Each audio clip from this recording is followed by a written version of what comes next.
high-resolution display on extremely thin plastic. So instead of glass, so it won't break even if it's dropped. And we can actually bend the screen.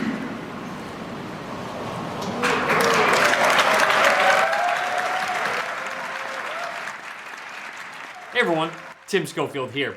And that clip you just saw was from a video that I shot back in January of 2013, so almost 7 years ago at this point, and that was when Samsung first showed off their flexible display technology. And I think it's really important to reference that presentation to see how many possibilities that technology has opened up. First of all, Samsung has used their curved side technology on their phone for years now, and that is of course attributed to that more bendable display. And that was a stepping stone, and it has taken Samsung since that presentation of January 13 till earlier this year to come up with what is called the Galaxy Fold. Now this is my full review on the Galaxy Fold. I've been using it for over a month now. It's going to be a little bit different than my standard phone review, specifically because this is the first gen of its kind foldable phone from Samsung.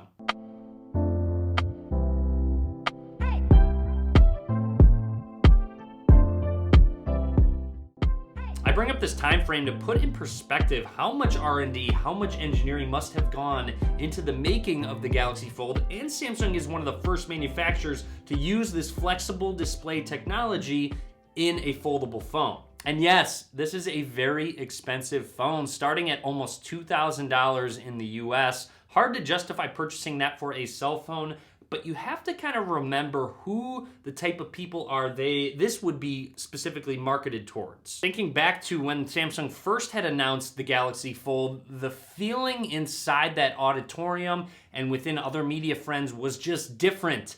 It had a vibe where it was clearly a groundbreaking technology, something that will really transform the industry. Now, I don't know if you remember the Google glasses. I do still have them. I bought them back when they first came out, of course, to test, do content on. And no, Google glasses weren't necessarily something that we're gonna catch on as an everyday product for consumers. And yes, they were extremely expensive, but that's not the point of these entry-level products. The point of them is to break into the market somehow with a product just for the general consumer to try out some of them, those early tech adopters, similar to what Samsung is hoping with the Galaxy Fold. Now, don't get me wrong, the Galaxy Fold has some shortcomings, which we'll talk about in just a second, and it is extremely expensive. However, in my opinion, unsurprisingly, it is selling very well in Korea and also well in the United States. Now, why is that? It is a first-gen product that has some faults. It is a $2,000 phone.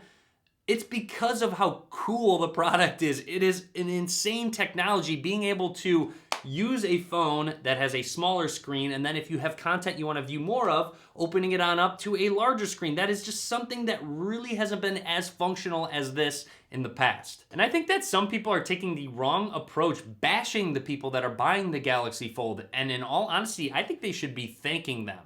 With this phone in more people's hands, Samsung can get more feedback from their customers on how they can improve going forward. They also will have more money to throw into extra R&D and future foldable phones. And of course, this is just the initial design. I don't think this will be the end-all be-all of designs to foldable phones. There's just so many different opportunities that manufacturers will have, including Samsung, to make a better foldable phone. So let's get into the Galaxy Fold. I want to talk more about design and my experiences with it, using it day to day for over a month. So to start, with design of the Fold, yes, it has a decent amount of weight to it. I do think they need to make it a little bit lighter. On the front, you can use it like a normal phone. It has a 4.6-inch display.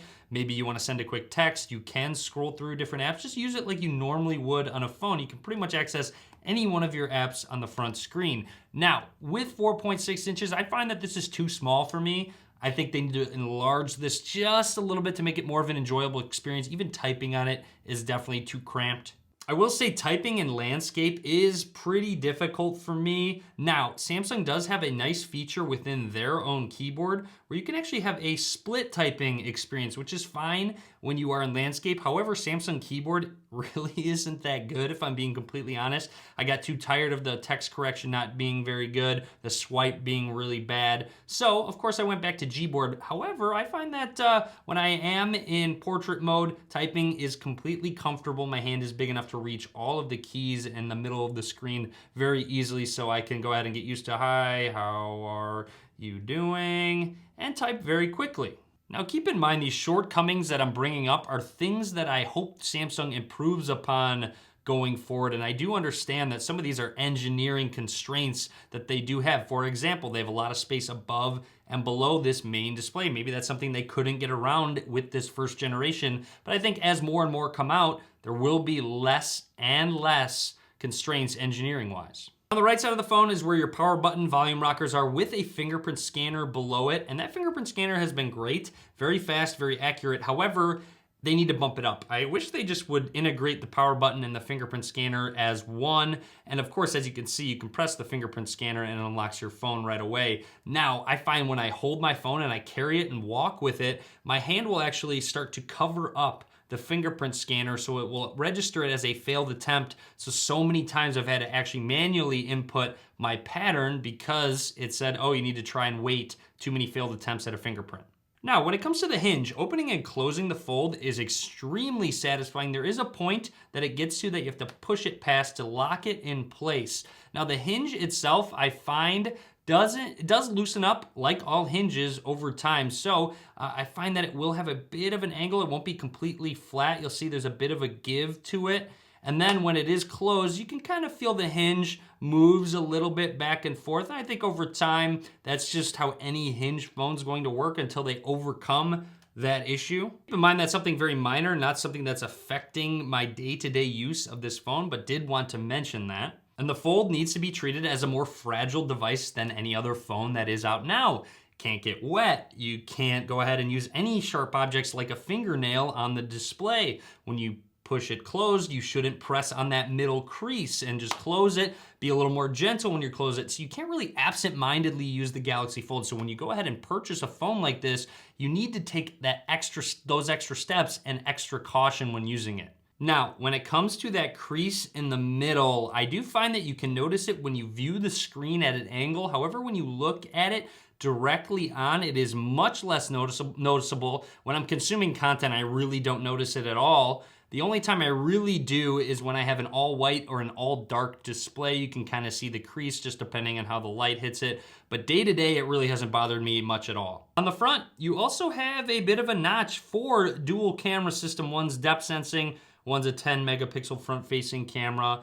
And realistically, I get it. You want a larger viewfinder when you take your selfies, but I don't really take that many selfies. So in my opinion, I don't necessarily need this camera, but I think this notch will get smaller over time. Maybe start having the punch hole design that Samsung is famous for. They also do have that front facing camera on the front display. So you'll see it switches and it shows that front camera working right there. Camera is also an app that I have using across open and closed, specifically because it's kind of cumbersome to take any normal picture in this mode. The viewfinder is larger, but I think in my opinion, it's a little bit too large like this. So I have found that a lot of times I have closed my phone to go ahead and find that smaller viewfinder and start snapping some pictures.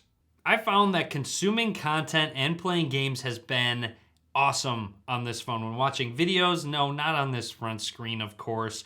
You can open it on up when you're watching a video and you get a much larger look at video. And with Netflix, you can actually pinch to zoom. I find that YouTube, you can't. So you do get some black bars on the top, of course, this being the 16:9 aspect ratio. However, the video is still very large that you are going to be watching on the phone. These videos have been awesome to watch when I am on a plane, when I'm in a car. Just having a larger screen makes watching videos much more enjoyable. Absolutely worth mentioning, watching videos in portrait mode has been great as well. It's big enough where I don't want to necessarily always put it in landscape.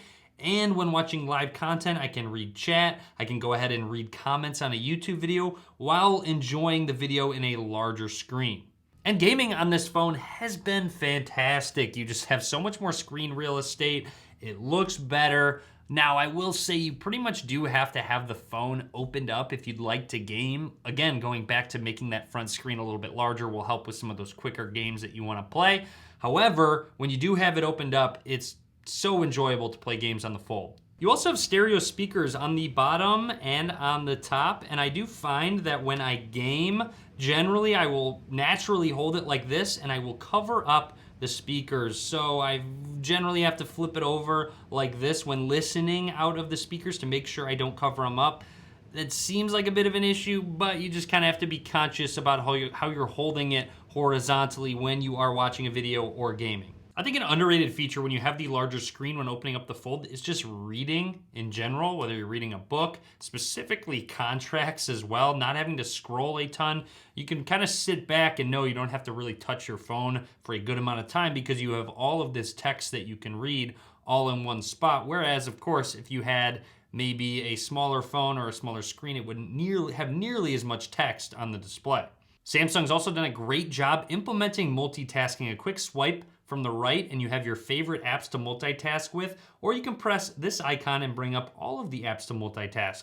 A lot of times I find that a quick message pops up that I need to respond to. I'll go into the messaging app, maybe WhatsApp, things like that. However, you can also have an article up. So if you're watching a video and you want an article, maybe you're doing some studying, you can be reading while watching some sort of documentary, anything like that as an example. However, I do find that when I'm watching a video, I'm probably gonna wanna be horizontal as opposed to landscape with it, just because I wanna see more of the video. You can customize the size of these windows, and then if I swipe from the right again, I can open up an entirely new app. So let's say I want to go ahead and watch a Twitch stream, YouTube video. It will pause specific videos so you can only watch one video at once, which does kind of make sense, and have an article going at once. So you see if you have 3 videos going, I don't know, for whatever reason you wanted to, but you can. Now, you can also go ahead and pop out specific apps to have them floating like shown. And then if you minimize it, you can have specific bubbles going. So multitasking is really good with Samsung's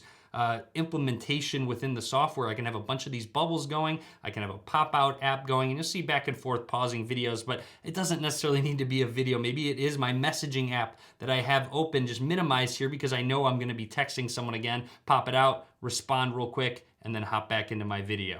And while this might not be the ideal design, this is the ideal functionality I want for my phone going forward. I want something I can use as a normal candy bar style phone, and then when I want to consume content or see something on a larger display, just go ahead and flip it open, maybe press a button, have it scroll out, whatever it is. I want it to be a phone and a tablet all in one that I can put in my pocket. Moving on to battery life. Inside you have a 4,380 milliamp hour battery inside, and it's a dual battery, so we have one on each side working in conjunction with each other, and I've been very pleased with battery life. I've been able to get through a full day easily, even when I'm doing heavy gaming, heavy video watching. So here's just a quick example: 5 hours 25 minutes screen on time with 24% battery remaining.